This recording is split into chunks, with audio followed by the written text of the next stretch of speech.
పాకిస్తాన్ భారత్ మధ్య ఉద్రిక్త పరిస్థితుల నేపథ్యంలో పాకిస్తాన్ పౌరులు ఎవరైతే భారతదేశంలో ఉన్నారో వాళ్ళందరినీ వారి దేశాలకి వెళ్ళిపోవాల్సిందిగా ఇప్పటికే కేంద్రం ఆదేశాలు జారీ చేసింది. అది ఏ రాష్ట్రాల్లో ఎక్కడెక్కడ పాకిస్తాన్ పౌరులు ఉన్నారో గుర్తించి వారిని పంపేయాలి అని కూడా ఆదేశాలు జారీ చేసింది. ఇప్పుడు వాళ్ళని గుర్తించే ప్రక్రియ జరుగుతోంది. ఇటు హైదరాబాద్లో కూడా పాకిస్తానీలు ఉన్నారు, పాకిస్తాన్ పౌరులు హైదరాబాద్లో కూడా ఉన్నారు. హైదరాబాద్లో పాకిస్తాన్ పౌరులు ఎక్కడెక్కడ ఉన్నారు అని గుర్తిస్తూ ఉన్నారు. వాళ్ళందరినీ కూడా పాకిస్తాన్కు వెళ్ళిపోవాల్సిందిగా ఆదేశాలు జారీ చేశారు. అయితే ఎవరైనా వెళ్ళిపోకుండా ఇక్కడే ఉండిపోతారు అనే అనుమానంతో స్పెషల్ డ్రైవ్లు కూడా నిర్వహిస్తున్నారు. సీఎం రేవంత్కు కేంద్ర హోంమంత్రి అమిత్ షా ఫోన్ చేసినట్టుగా కూడా తెలుస్తోంది. ఎందుకంటే హైదరాబాద్లో పాకిస్తాన్ జాతీయులు, పాకిస్తాన్కు చెందిన పౌరులు హైదరాబాద్లో కూడా ఎక్కువ మంది ఉంటూ ఉంటారు. ఈ నేపథ్యంలో వారికి ఎవరైనా ఆశ్రయం కల్పిస్తే వారిపై కూడా కఠిన చర్యలు ఉండే అవకాశం ఉంటుంది. పాకిస్తాన్ పౌరులు ఎవరైనా వెళ్ళిపోకుండా ఇక్కడ హైదరాబాద్లో ఉంటే వారి వివరాలు తెలిస్తే మీరు పోలీసులకు తెలియచేయచ్చు.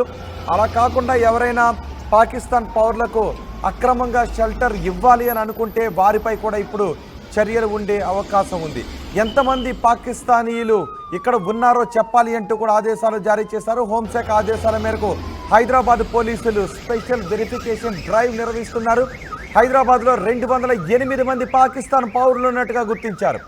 హైదరాబాద్లో 208 మంది పాకిస్తాన్ పౌరులు ఉన్నారు అని చెప్తున్నారు.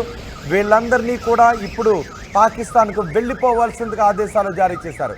ఇప్పటికే దేశవ్యాప్తంగా పలు రాష్ట్రాలకు కేంద్రం కీలక ఆదేశాలు జారీ చేసింది. పాకిస్తాన్ పౌరులు 48 గంటల్లో దేశం విడిచి వెళ్ళిపోవాలి అంటూ ఆదేశాలు జారీ చేశారు.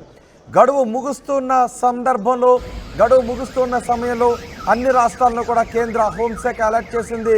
ఆయా రాష్ట్రాల్లో పాకిస్తాన్కు వెళ్ళిపోకుండా పాకిస్తాన్ పౌరులు ఎక్కడైనా ఉంటే వారిని గుర్తించి పంపించేయాలి అంటూ ఆదేశాలు జారీ చేసింది. మన హైదరాబాద్లో పాకిస్తాన్ పౌరులు 208 మంది ఉన్నట్టుగా తెలుస్తుంది. ఇప్పటికే రకరకాల వీసాలపైన భారతదేశానికి వచ్చిన వాళ్ళు ఉన్నారు. అందులో హైదరాబాద్కు వచ్చిన వాళ్ళు కూడా ఉన్నారు.